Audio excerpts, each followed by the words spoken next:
kasih 1.000%, 1.000%. Enak ya, jadi gitu. Full service umat Paroki Paso terhadap OMK-nya sendiri. Oke. OMK itu sama-sama teman-teman.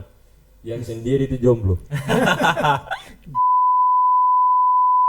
Salam baku dapa di podcast and music Komsos Kuskupan Amboina edisi yang pertama.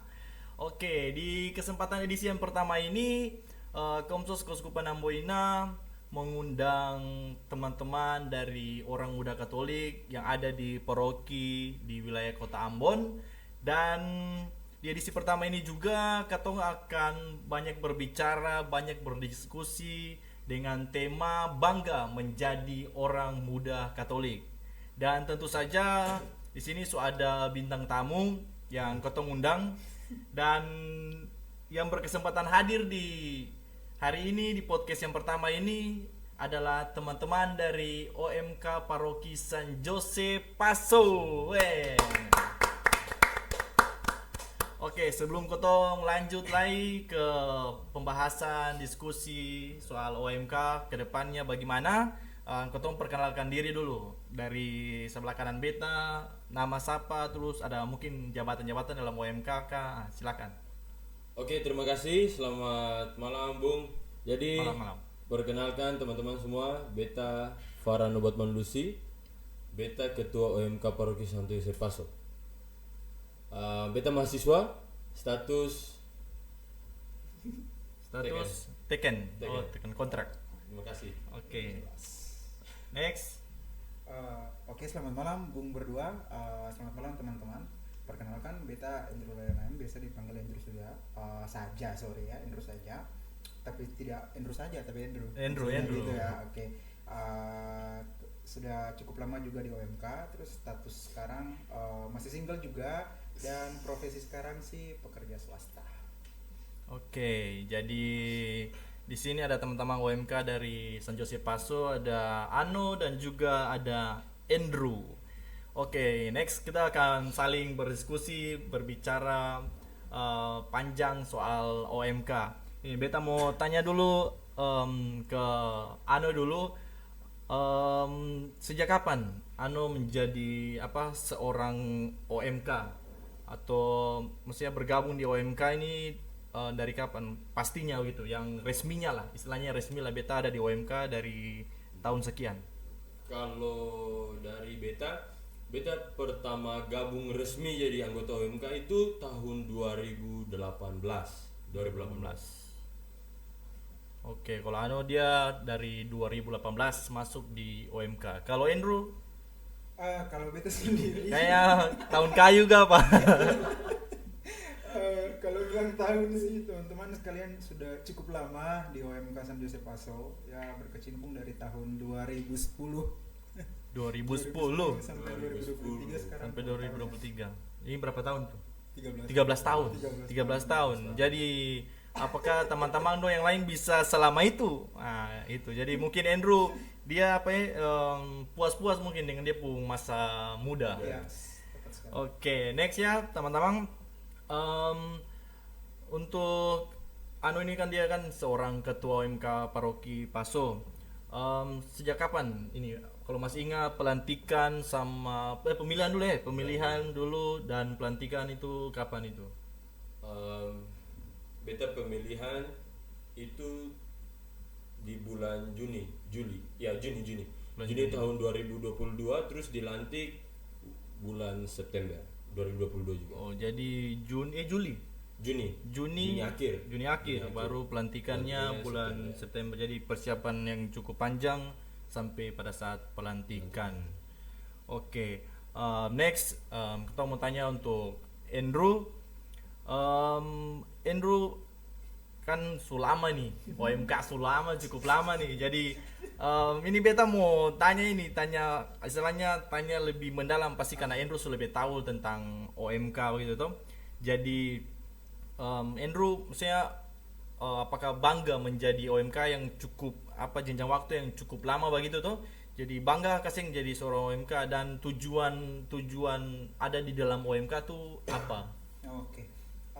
Kalau bicara bangga dengan OMK, yang pasti kita bangga karena join di OMK sendiri itu banyak exposure yang kita dapat, banyak ilmu yang kita dapat selain daripada ilmu untuk berorganisasi. Kita punya skill dan bakat dikembangkan di OMK juga. Terus kemudian ada salah satu exposure keluar yang mana kita bisa dikenal ketika kita join di OMK. Setelah itu kalaupun misalnya ada beberapa hal juga, kalau kita contohnya untuk teman-teman kita share juga untuk kalau kita mencari kerja ataupun apa, itu salah satu exposure yang kita dapat juga, karena di situ kita juga bangga bahwa kalau diminta tulis pengalaman berorganisasi, kita dengan bangga menyebutkan bahwa kita organisasinya organisasi orang muda Katolik Santo Yosef Paso kayak gitu, sehingga dari situ juga mereka melihat bahwa kita punya ilmu berorganisasi ada, pengalaman berorganisasi ada, jadi ya setidaknya ada exposure lebih lah untuk beta kayak gitu. Kita bangga sampai sekarang. Jadi kayak misalnya OMK nih menjadi ini juga perketong juga, jadi ketong bisa berkembang di dalam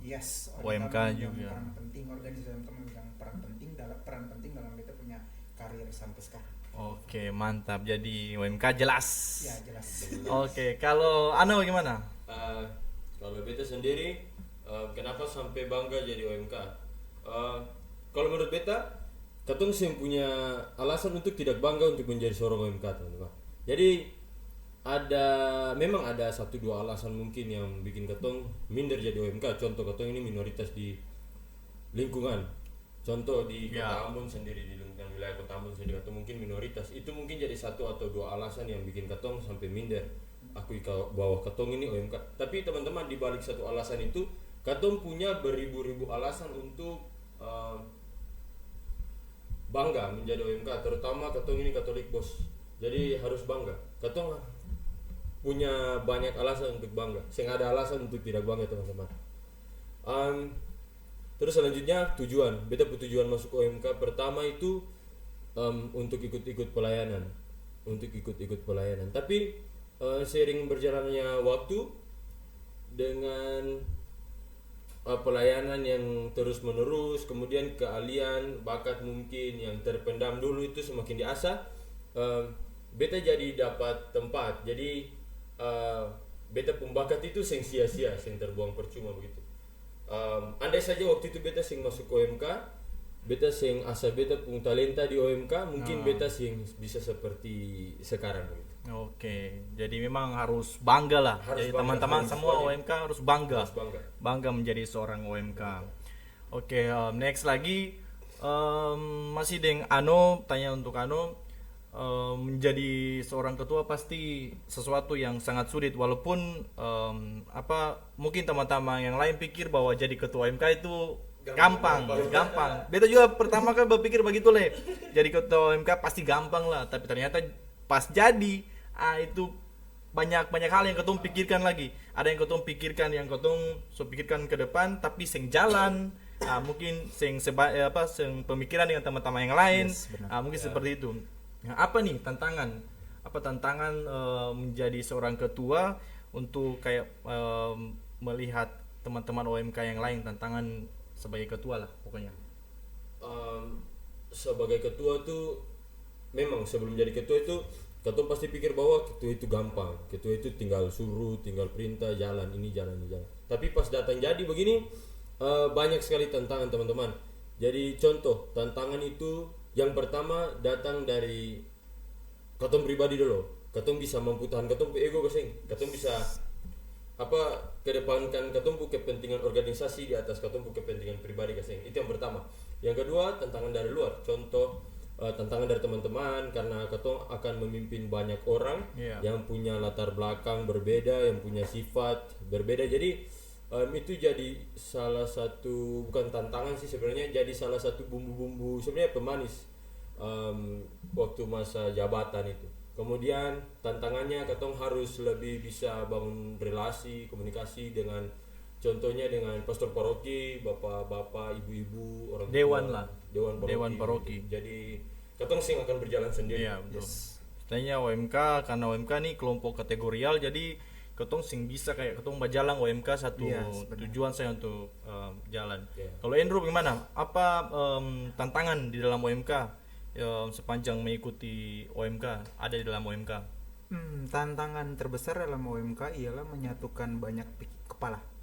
Kayak gitu. Banyak Ya, pikiran ya. banyak persepsi, banyak pola itu karena ya masing-masing dan karakter berbeda, ingin segala sesuatu yang maju tapi dengan cara pola pikir yang berbeda sehingga ada yang bertolak belakang. Biasa itu kayak terjadi, gitu. itu biasa terjadi kayak gitu.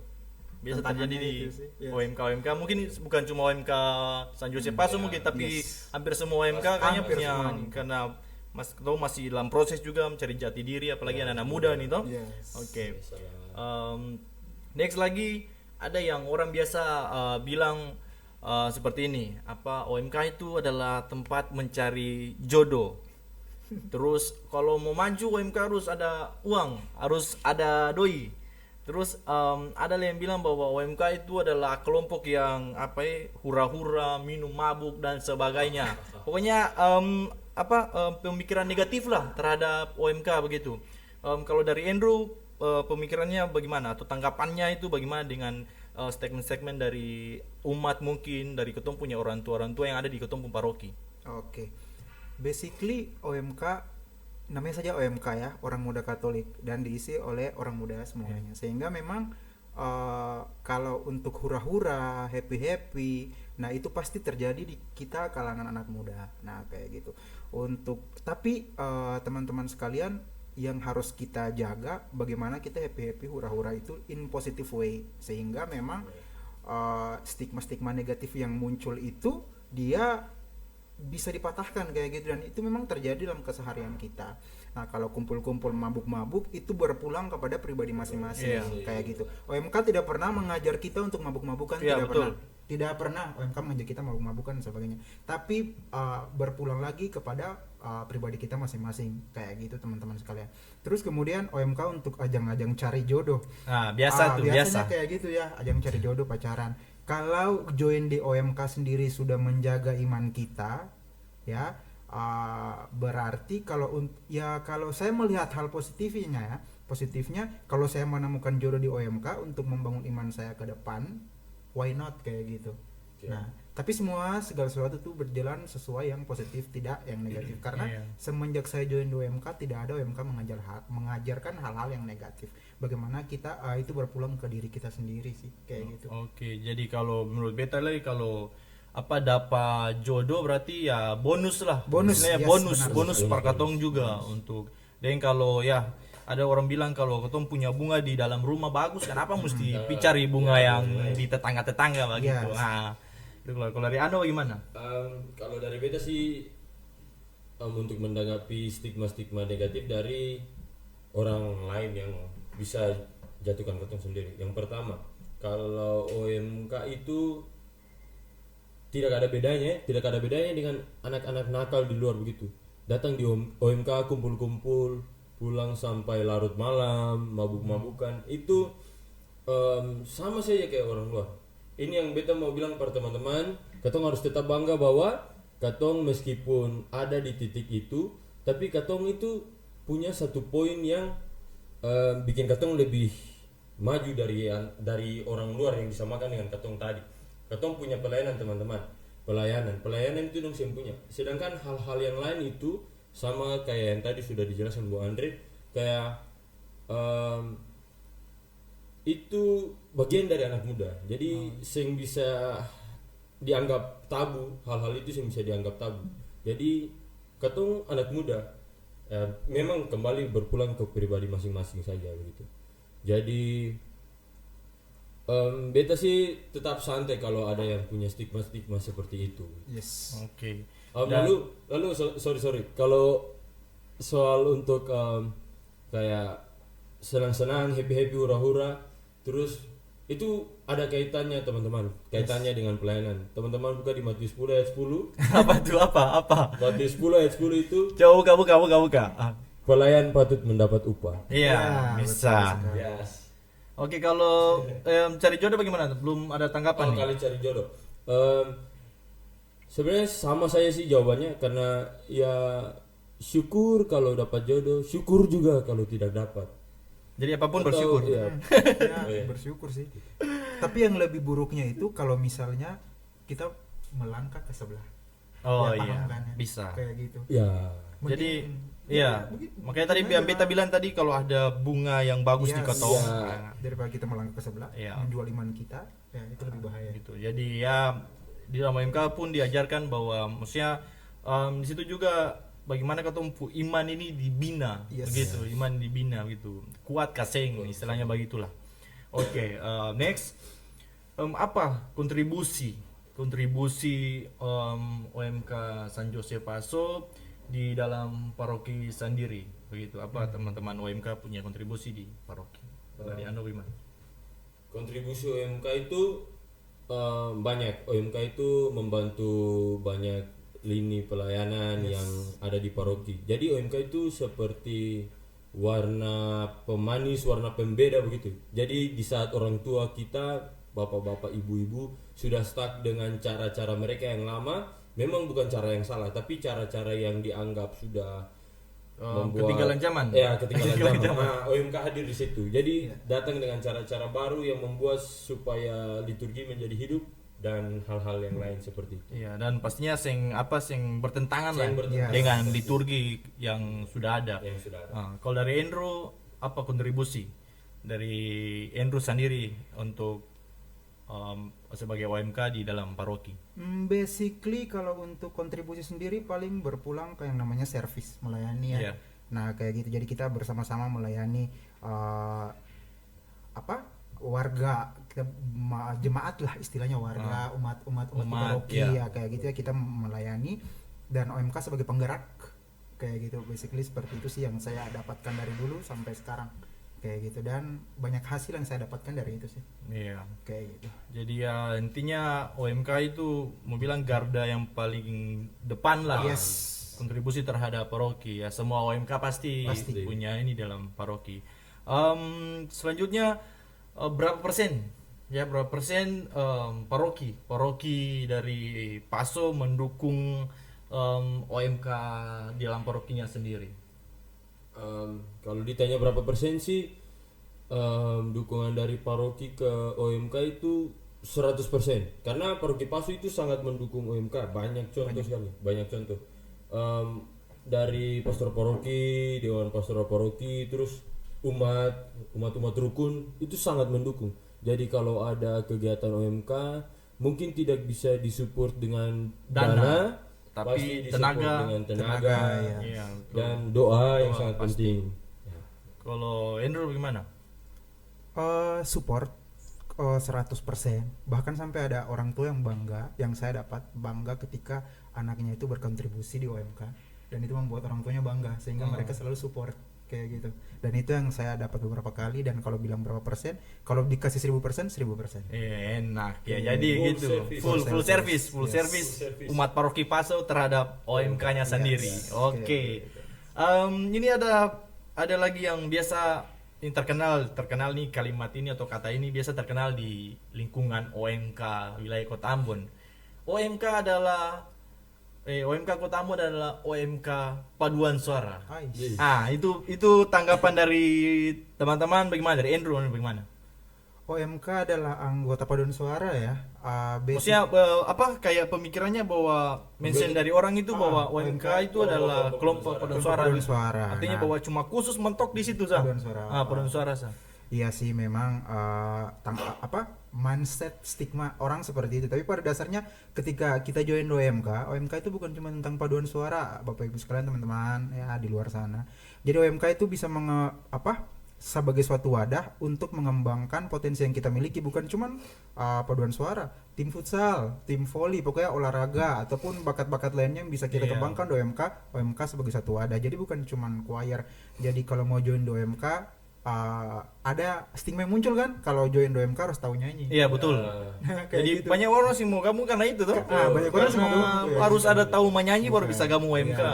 Ya kayak gitu. Padahal bukan sih sebenarnya. Kayaknya wadah saja untuk membentuk kita punya karakter pribadi dan kita punya kelebihan. Iya betul. Nah, kayak gitu. Banyak talenta hal, lah. talenta ya begitu. Kalau bagaimana? Karena mungkin dari awal sudah sangat lama, mungkin OMK Kota Ambon itu hanya dikumpulkan di dalam satu wadah, itu paduan suara musiman, mungkin seperti pentabisan Acara-acara besar keuskupan. acara besar Ya. keuskupan lah begitu. Ada satu pengalaman Bung beta akan sharing sedikit teman-teman. Beta pernah seperti belusukan begitu, tanya teman-teman yang sing gabung OMK, beta tanya kenapa kamu sing gabung OMK begitu. Lalu beta dapat satu jawaban yang memang beta pikir mungkin sing masuk akal juga, tapi ya memang itu yang terjadi. Jadi jawaban yang kembali ke beta itu kayak ketong sing gabung karena ketong sing tau menyanyi, dan itu sebenarnya bikin beta sangat kaget, karena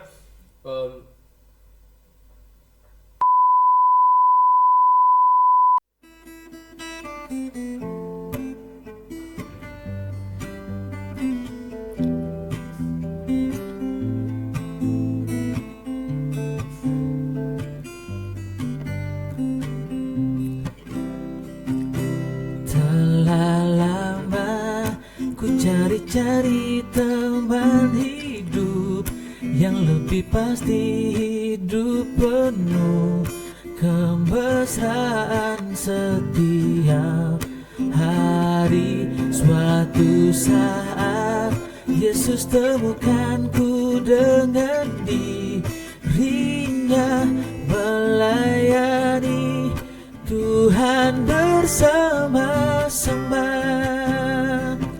Jangan sembarang putuskan, shalala, biar Tuhan yang tentukan.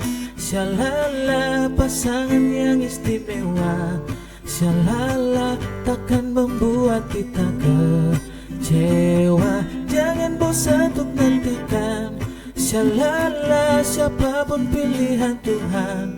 Shalala, renungkanlah di hatimu, semua akan indah pada waktunya.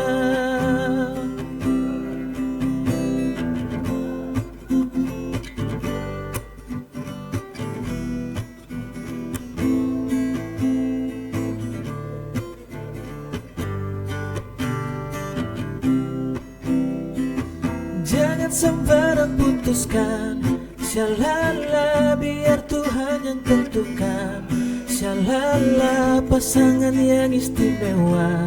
Shalala, takkan membuat kita kecewa. Jangan bosan untuk nantikan. Shalala, siapapun pilihan Tuhan. Shalala, renungkanlah di hatimu, semua akan indah pada waktunya.